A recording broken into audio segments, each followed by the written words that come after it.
Hi friends, welcome to my channel Siripandu vlogs. అందరికీ ముందుగా దేవీ శరన్నవరాత్రి ఉత్సవాల శుభాకాంక్షలు.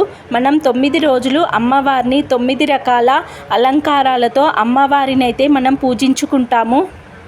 నవరాత్రి ఉత్సవాలలో భాగంగా మొదటి రోజు బాలా త్రిపుర సుందరి దేవి అవతారము. ఈరోజు మనకు అమ్మవారు బాల రూపంలో మనకు దర్శనం అయితే ఇస్తుంది. రెండవ రోజు గాయత్రీదేవి అలంకారము, మూడవ రోజు అన్నపూర్ణాదేవి అలంకారము, నాలుగవ రోజు లలితా త్రిపుర సుందరి దేవి అలంకారము, ఐదవ రోజు మహాచండీ దేవి అలంకారము, ఆరవ రోజు శాకంబరి దేవి అలంకారము, ఏడవ రోజు సరస్వతీదేవి అలంకారము, 8వ రోజు దుర్గాదేవి అలంకారము, 9వ రోజు మహిషాసురమర్దిని దేవి అలంకారము, చివరగా రాజరాజేశ్వరి దేవి అలంకరణ రూపంలో మనకు దర్శనం అయితే ఇస్తుంది.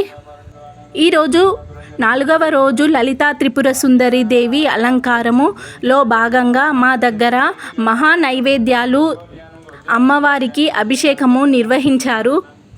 ప్రతిరోజు ఒక ప్రత్యేకమైన పూజతో 9 రకాల చీరతో 9 రకాల నైవేద్యాలతో అమ్మవారిని అయితే పూజిస్తారు. ఏ రోజు అమ్మవారికి ఇష్టమైన నైవేద్యము, ఆ రంగు చీర అమ్మవారికైతే సమర్పిస్తారు. తెలంగాణ ప్రజలు అటు బతుకమ్మ ఇటు దుర్గా నవరాత్రులు జరుపుకుంటూ ఆనందోత్సాహాలతో ఈ 9 రోజులు గడుపుతారు.